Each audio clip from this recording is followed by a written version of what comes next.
Hi hello guys, welcome back to our channel. ఈరోజు మన recipe healthy tasty అయిన broccoli fry అండి. అది ఎలా చేసేయాలో చూసేద్దాం. Let's start. అందుకోసం మనము బ్రోకలీని కట్ చేసుకోవాలి. కొంచెం బిగ్గానే కట్ చేసుకోవాలి, మరీ స్మాల్గా కట్ చేసుకోవద్దండి. నేను ఇక్కడ 400 గ్రామ్స్ బ్రోకలీ తీసుకున్నాను. దానిని కట్ చేసుకొని నీట్గా వాష్ చేసుకున్న తర్వాత స్టవ్ మీద ఒక ప్యాన్ పెట్టేసుకొని అందులో 1 టేబుల్ స్పూన్ ఆఫ్ ఆయిల్ వేసి 1 స్పూన్ ఆఫ్ జీరా కూడా వేసుకోవాలి. అవి కాస్త ఫ్రై అయిన తర్వాత అందులోకి మనం కట్ చేసి పెట్టుకున్న బ్రోకలీని వేయాలి. అవి కాస్త ఫ్రై చేసి అందులో కొంచెం సాల్ట్ వేస్తే అవి తొందరగా మగ్గుతాయి. సాల్ట్ వేసి మూత పెట్టేసుకోవాలి.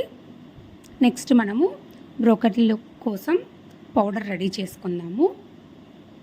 అందుకోసం మిక్సీ జార్లో ఒక 3 టేబుల్ స్పూన్స్ ఆఫ్ పప్పులు, కొంచెం ఎండు కొబ్బరి, 1 టీ స్పూన్ ఆఫ్ జీరా, 1 టీ స్పూన్ ఆఫ్ ధనియాలు వేసుకుంటున్నాను.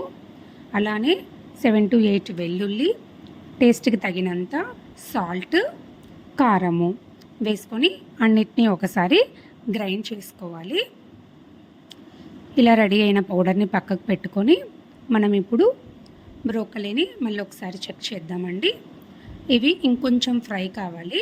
ఇవి ఫ్రై అయిన తర్వాత మనం దాన్ని ఒకసారి ప్రెస్ చేసి చూస్తే అవి మెత్తగా ఉంటాయి. బ్రోకలీ వల్ల చాలా హెల్త్ బెనిఫిట్స్ ఉన్నాయి. ఇప్పుడు మార్కెట్లో మనకి ఈజీగానే అవైలబుల్లో ఉన్నాయి. ఇవి విటమిన్స్, మినరల్స్ చాలా ఎక్కువగా ఉంటాయి.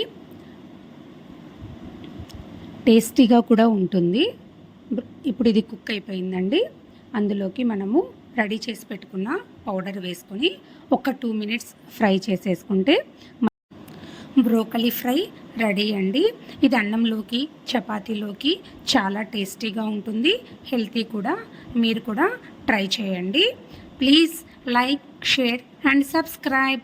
Thank you for watching.